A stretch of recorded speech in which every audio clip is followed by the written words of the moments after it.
Okay, so we are doing another video like this. This time I'm talking about shoes. The last couple times I talked about vintage denim and then I talked about jewelry. So let's get into it. This first photo here, these are either from the late Victorian or sometime in the Edwardian, I believe. And this is the oldest pair that I'm showing you. Pretty much all the shoes that I'm going to be showing you in this video are 19th century, or 1900s, sorry.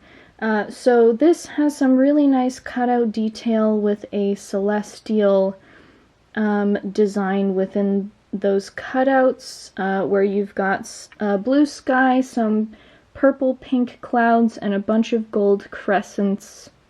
Very, very nice. And this is where we get into a style of shoe that I really, really like. This was popular in the 1920s, 1930s, and early 40s, where the heel in high heels had a very specific shape. So you can see the heel here, how it curves and then meets the bridge of the shoe instead of the heel going in a straight line up until it meets the top like that.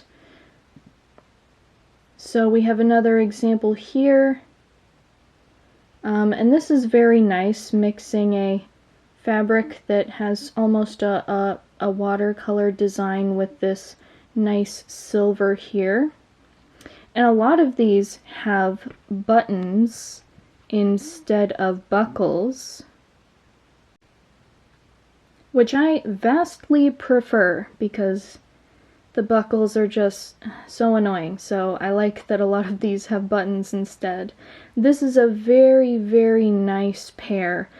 This is more so the type of shape I'm talking about here, where the curve is really, really defined and the curve leans backward a little bit on the shoe. It's a very lovely, flattering shape. And this pair, you can see in the photo that there is some damage, but aside from that, you can see how nice this is. So this is a pair of slippers with a lot of hand embroidery, excuse me, and these nice little flowers here. You definitely wouldn't see slippers this fancy for sale for leisure now.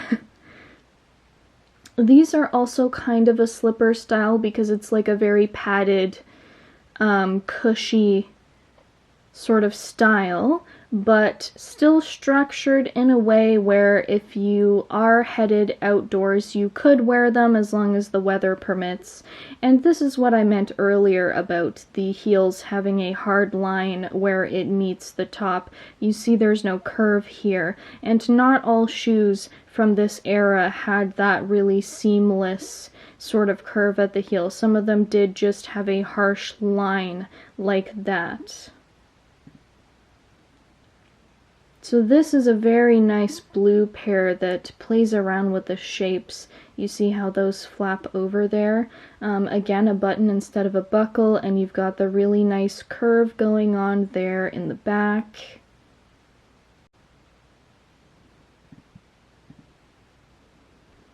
This pair, again, really shows off that style of curve, and a lot of shoes from this era would really play around with the shapes, and this is an excellent example.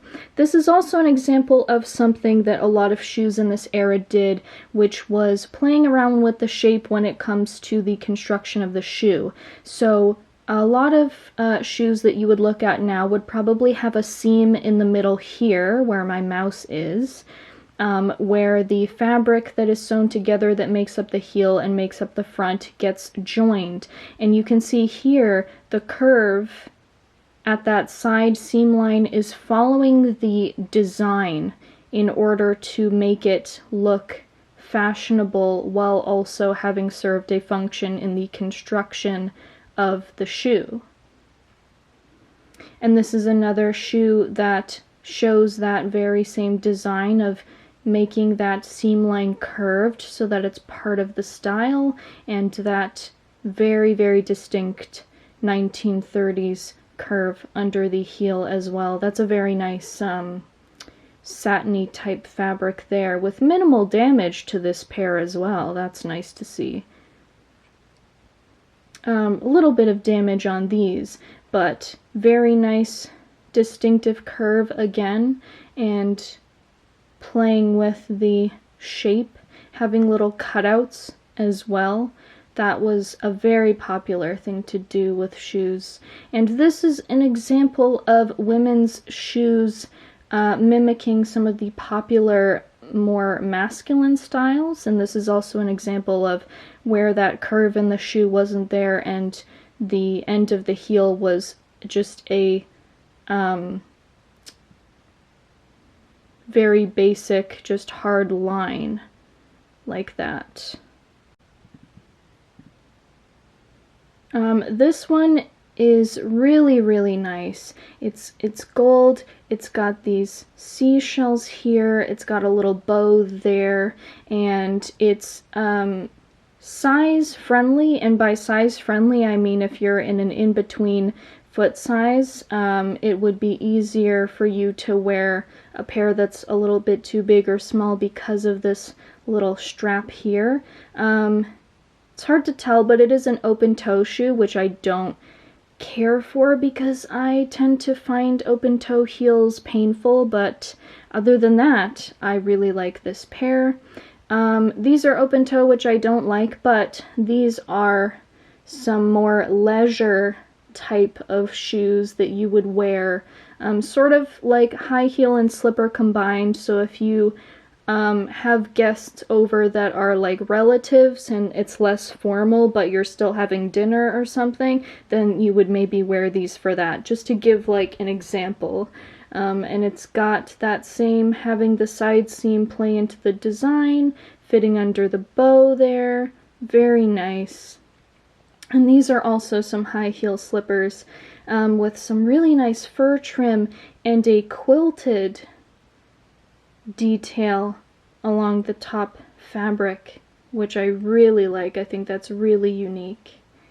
This is a example of medium mixing in shoes. So this is some leather, and I think this is suede, and it's also got perforations in the design. Perforations, by the way, just mean holes. Perforation is a nicer way of saying something has holes in it, and the holes that are there are purposefully there. So that's why I would say perforations instead, so that you know it's not a flaw. These are a very, very nice pair with that statement buckle there, and the gold lining the pieces in the front. This is sort of almost a hard line for the heel, but then it does swoop down, but it's less of a curve and more of a 90-degree angle. So there are shoes that have that shape as well from this era. Again, we have that sort of like the top of a shell kind of shape there with more perforations. That was very popular. And this, another example of the side seam playing into the design and having the style play into functionality, because you have the flap here that goes on with buttons, repeating the same pattern here towards the toe, and then again you have that really nice defined curve. This I think is more sportsy. This is more of a sportsy style. You do have perforations here, but I don't think that those go all the way down through the layers of the fabric, I mean. And this is a pair that has sort of a silky kind of trim, creating this sort of line art type of look. This is sort of similar, except it's playing into medium mixing again because this is leather. And you've got all those buckles there, which I think are not functional. I think that is just part of the design.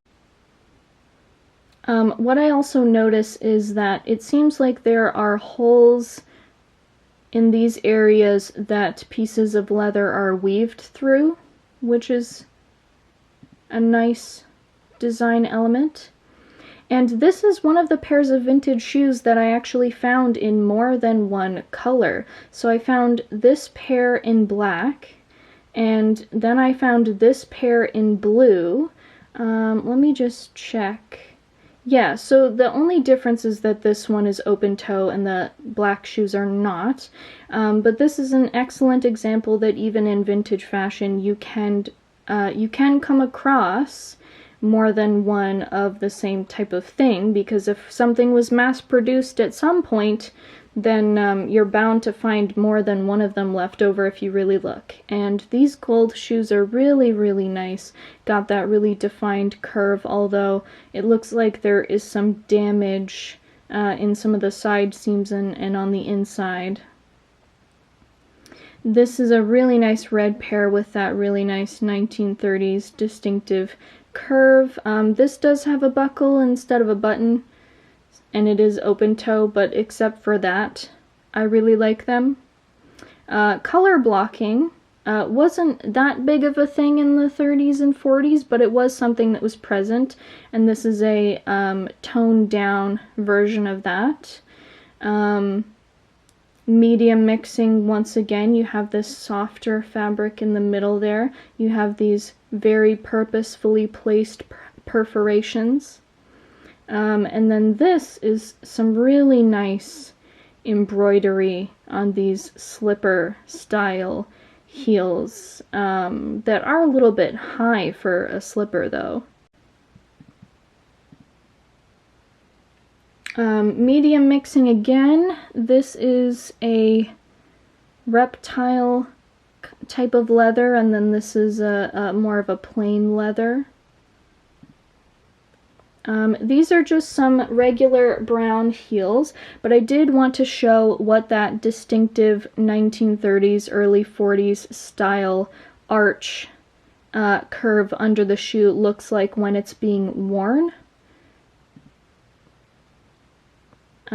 We have some more leather and some very nice stitch work, creating sort of a line art work over top those pieces.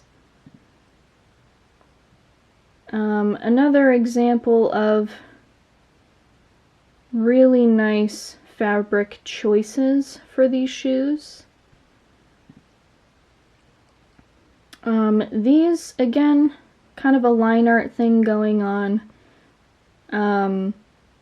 This Etsy listing, I don't know if these got sold yet or not, but it did have the original box, and you can see some of that in the photo there, so that's really cool.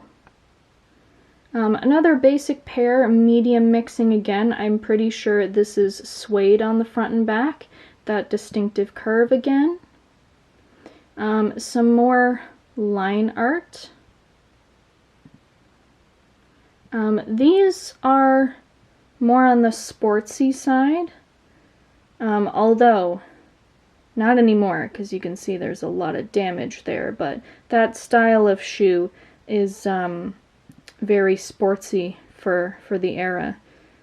And then you have these are very nice as well.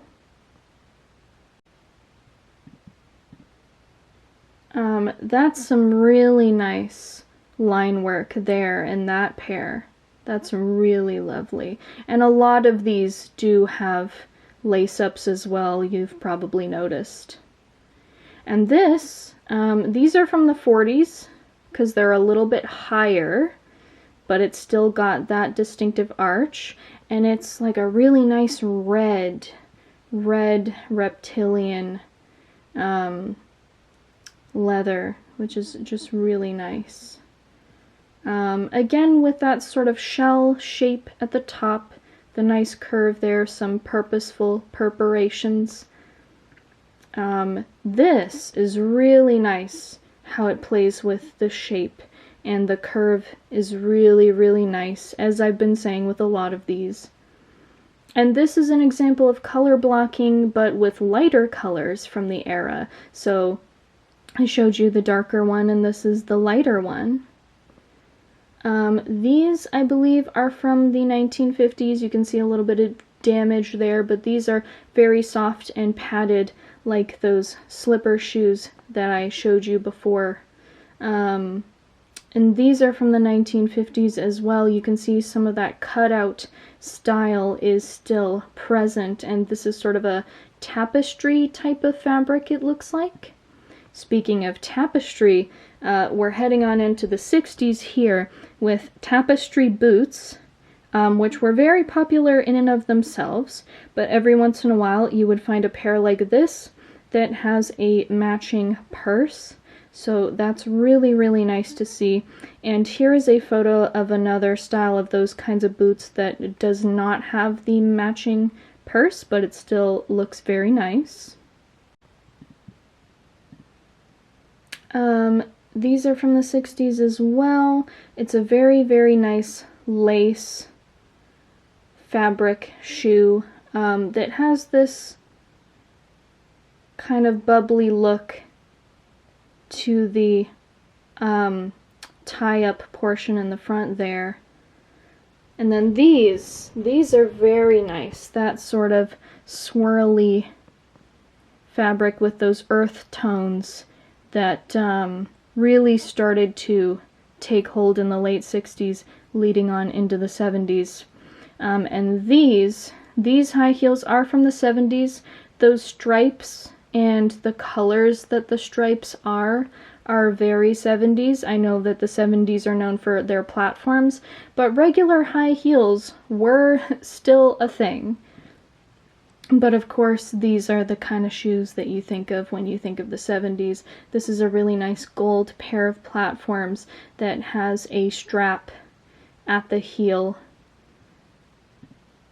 And these are some platforms, but they are the penny loafer style, and that's a very nice, some kind of leather. And then this is a variation that mixes it with a wood heel and this sort of chain link detail at the front there. That's very nice.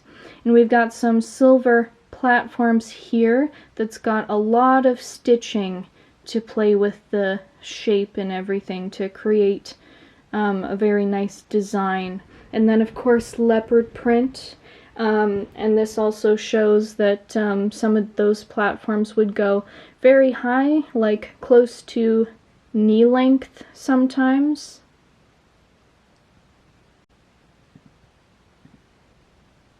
These are some nice wedges from the 70s. Again, lots of stitching to create different shapes and designs. And these are some platforms that are made out of wood that has been not painted. What's it called when you create designs in wood by like burning pieces of the wood? I know that that description sounds silly, but wood burning to create designs is like, it's a thing, and that's what's been done to these, if I remember the description of this listing correctly. I really like this pair. I really like the shape. This plays with making the side seam part of your design, like I was talking about with some of those older shoes. And we've got some color blocking going on there. That's very nice. That's a very, very high pair. And then we've got some roller skates from the 70s with more of that color block. What I liked about this listing was that the original box was present, so I thought that that was really, really cool. And we're heading on into the 80s now. This must be from the early 80s because it still had that 1970s earth tone type of thing going on, but color blocked shoes in the 80s were huge. Like when I say huge, I mean huge. This is an example, but in the form of boots, and it's got some really bright colors as well, which is very, very 80s. See, this is what I'm talking about. This is what we're getting into now.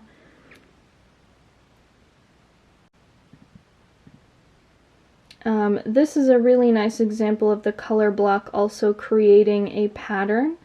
And it's got that really small, thin kitten heel, which was becoming popular at the time. And then this is more of a lower heel, but it's not a wedge at the same time. You can still see the curve.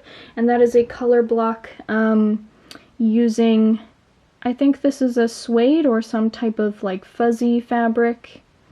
And this is a metallic color block. And these are some heels from the 80s, again, more of that kitten heel style, that play around with the shape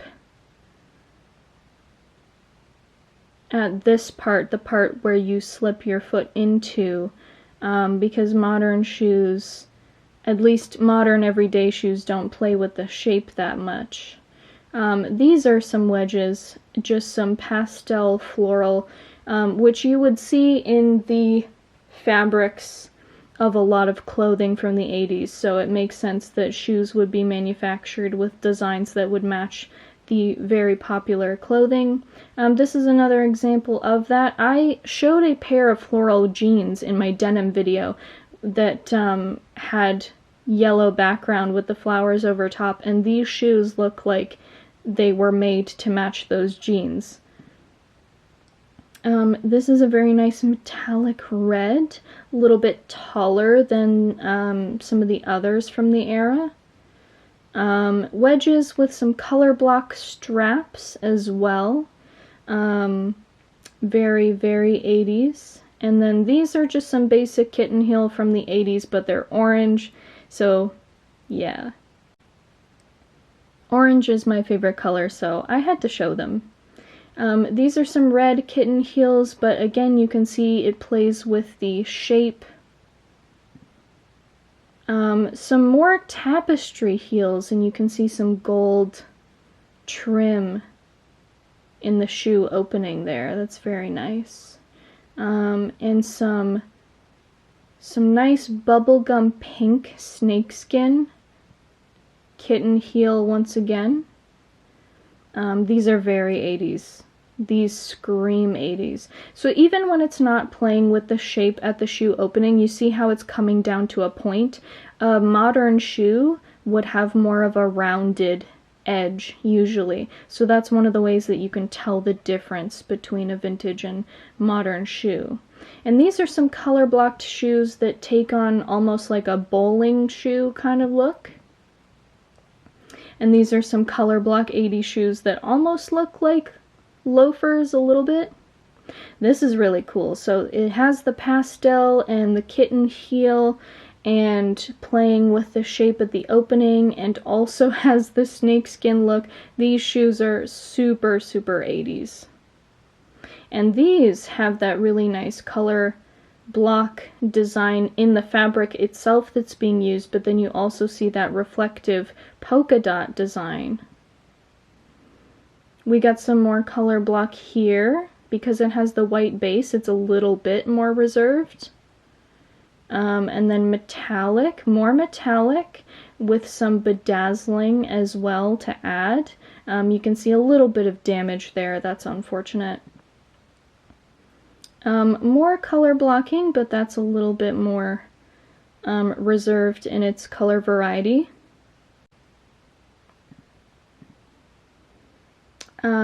This is color blocking, but sort of like some of those older shoes we looked at earlier where you have the gold lines separating it.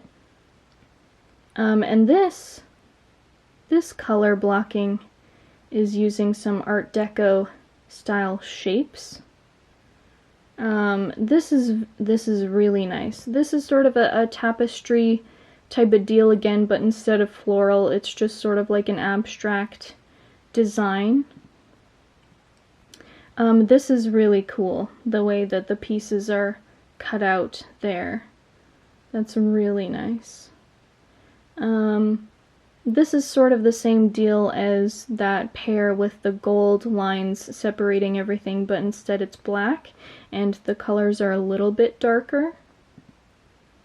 Ooh, so we've got some red and black and gold color blocking with more of that snakeskin. I think this is a little high to call it a kitten heel, but yeah, you would see a lot of black and red combinations in the 80s as well because of the popularity of Thriller. Some more gold lines with the color blocking. Okay, so I put these in here because I know a lot of people that remember the 90s and 2000s will remember these jelly shoes. I never had a pair, but I do remember them. And this last pair here is a pair of sunflower heels that the listing said that they were from the 90s, so I am taking their word for it. But I'm not totally sure myself.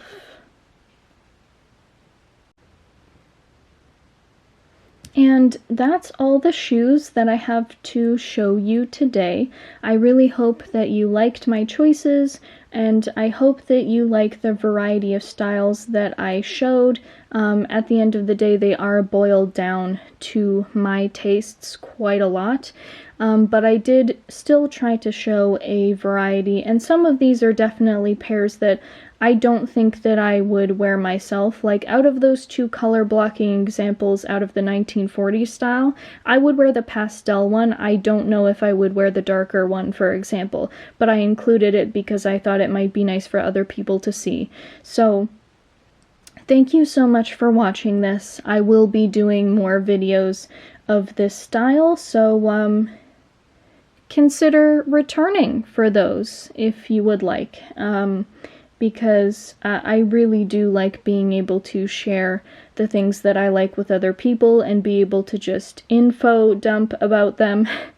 And I hope that maybe you learned something new. I'm not a fashion historian, so this is just stuff that I've learned from being interested in vintage fashion. I didn't go to school for this or anything like that, so my knowledge is limited. This is just one of my passions, one of the things that I like to talk about, and these videos are my outlet to do that.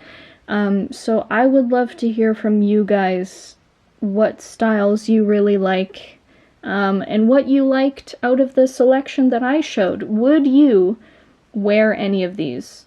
Were any of these pairs of shoes that you would buy if you could? Because I would wear quite a lot of these, so please let me know, and thank you for watching this with me. I will see you next time.